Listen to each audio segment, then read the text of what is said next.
Hello, listeners. Welcome to Hear Me Speak. It's Casey here. Today, I wanted to talk about the pandemic and mental well-being. Obviously, right now, there's an abundance of caution move all over the world to help stem the spread of the virus. But I also know that in some parts of the world, there's still not enough testing. There's not enough ventilators in some hospitals, and this is a war, effectively, because we're all fighting an unseen enemy, and we have no idea what's going on or when all this is going to end. To date, there's been over 1.3 million confirmed cases all over the world, which is alarming, truly, truly terrible. Since the pandemic took the world in a tight grip, countries all over the world are having to create a new normal and obviously implement drastic changes for us to be able to get by and live our normal day-to-day living. People are dying all over the world. Hospitals are overflowing with patients with the virus.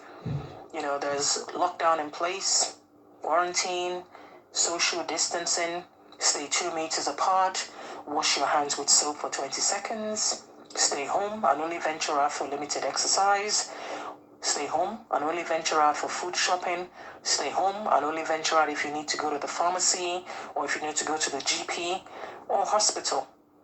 Basically, don't come out unless it's for essential journey. Only go to work if you're a key worker and your job cannot be done from home. Masks must be worn. So serious are the lockdowns and quarantines that police now have with the power to disperse anyone flouting the rules by way of either gentle persuasion or fines. People all over the world are feeling anxious right now. Obviously, depending on your household, you must feel like you're in some sort of pressure cooker. I know that a lot of people that I've been speaking to feel like they've got cabin fever. Stress is definitely feeling that associated with this pandemic. And I think that obviously if people are feeling stress, it doesn't mean that people are weak or that they're unable to function in a normal society and be productive human being.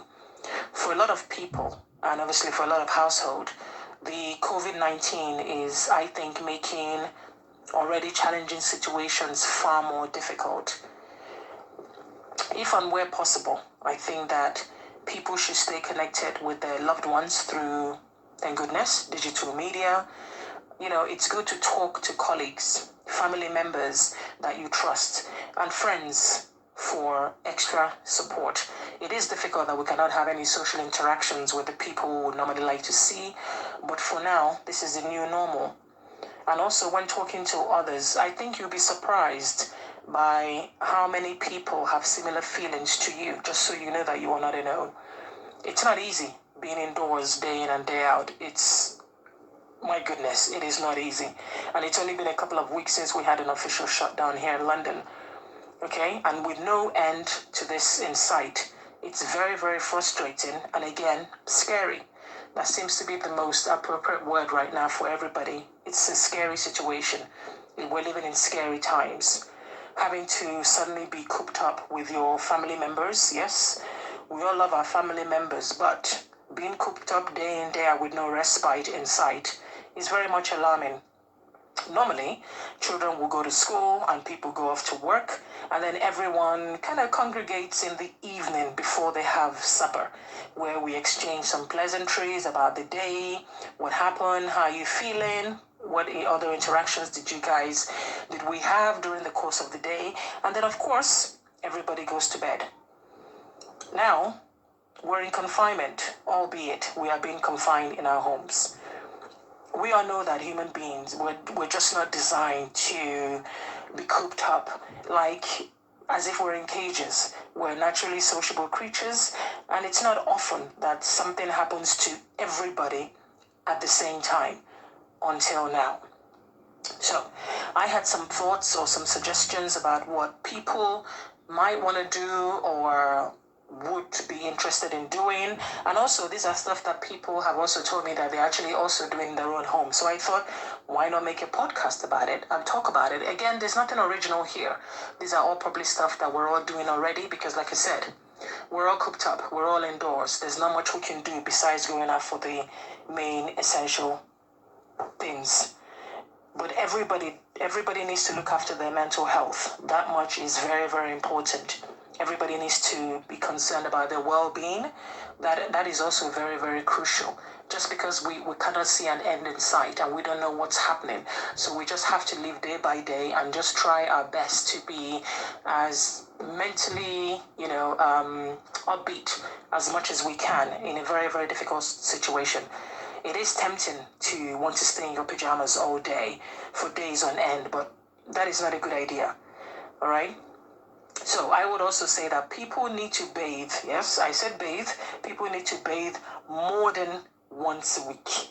I will mention no names, but a female friend of mine did say that she marveled at how she went for 6 days without bathing during her self-isolation. Hygiene, people, is very, very important. It's not a contest to see who can stay home the longest before they actually start having a bath. Please, introduce your body to soap and sponge and water. We don't need anything else in the midst of all this pandemic to start worrying about who hasn't had a bath and who's crawling with God knows what. We also need to be very active daily, as definitely physical activity reduces stress and will definitely help you sleep better. And just because we're home doesn't mean that we become couch potatoes. Okay, so definitely don't start having wine with your breakfast. That is not a good idea. I think it's important for people to be good to themselves and take things one day at a time. There's nothing you can do, so do whatever it is that you can do that's within your power. Also, please, definitely people should avoid rumors, speculation, fake news on social media and wherever else they get some information from, as that would only create anxiety and make you feel even worse than you're already feeling. Probably not let you sleep because you're busy wondering, my goodness, people are dying, what is happening, conspiracy theories, this is going to happen, the world is going to end. It doesn't help you. It doesn't help your mental well-being. It keeps you up at night. Your stress level is very high. You're not able to take care of yourself, and in turn, you're not able to take care of your family. Another thing that I think we do already, we should do more of, talk to your kids, your partner, your husband, your wife, your pet, anything. Find out things about each other. Get to know each other all over again and all over again, because again, we are not going anywhere. It's a lockdown. We're under quarantine.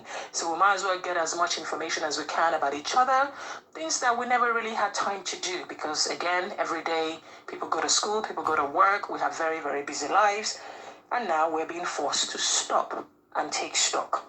So that would be a good thing to do.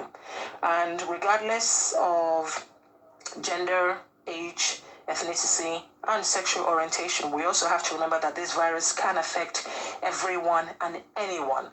So whatever is happening right now, it is not personal. Okay? Stay informed, but don't have your TV and your phone permanently on the news cycle about the virus and the death toll and the food hoarders and the panic buyers. No.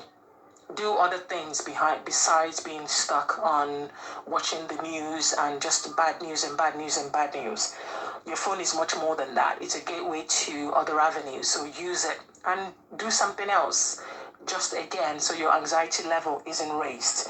Watch TV, watch Netflix, play charades, read, be read to, cook, laugh, disagree, chat, paint your toenails, have your toenails be painted, make bread, and so on. There is so many things that we can do in the confinement of our home.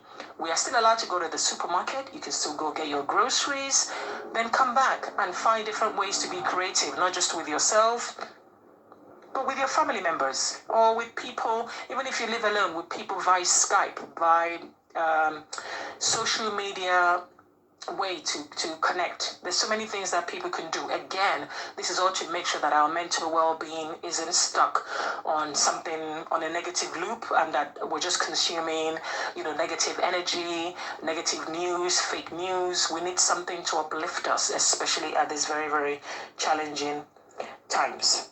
Okay? Now, next. it's important to always make time and energy for the things that makes you happy. I'm very, very big on this. And whether that's, if you like to read or you like to bake or you just like to chill, it's very, very important. And when you have a family, and I know that it can be difficult to find time to yourself, especially now that everybody has to be under one roof. And if you live in a relatively small space, then it makes it all the more challenging. But that's where you have to make an effort day by day, to go out of your way, to go out of your comfort zone and be conscious of what you say and what you do so that you don't wallow in anxiety, and misery about what is happening in the world, because it's so easy to slip into negativity. Okay? I have also heard people say that they feel hopeless, depressed, angry, but most of all scared. And what I wanted to say that it is very much okay to be scared. But what we mustn't do is let the fear, overpower us and overtake our minds. And then that's what we think about. We wake up, we're afraid. During the day, we're afraid. We're afraid to go out. At night, we're afraid to go to sleep because we don't know what's going to happen tomorrow. Afraid all the time. That does not bode well for anybody's mental well-being whatsoever. Yeah? So lastly, listeners, as certain as we are that the sun rises in the east and sets in the west, we also know that hope is the only thing that's stronger than fear. And so, we have to make sure that there is nothing to fear but fear itself. Make more of an effort with whatever we want to do, because we know that COVID-19 is here, but we also know that COVID-19, this too shall pass. No situation is permanent. Okay?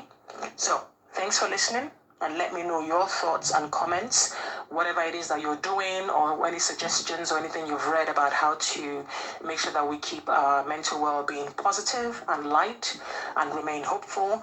Please let me know in the comments section.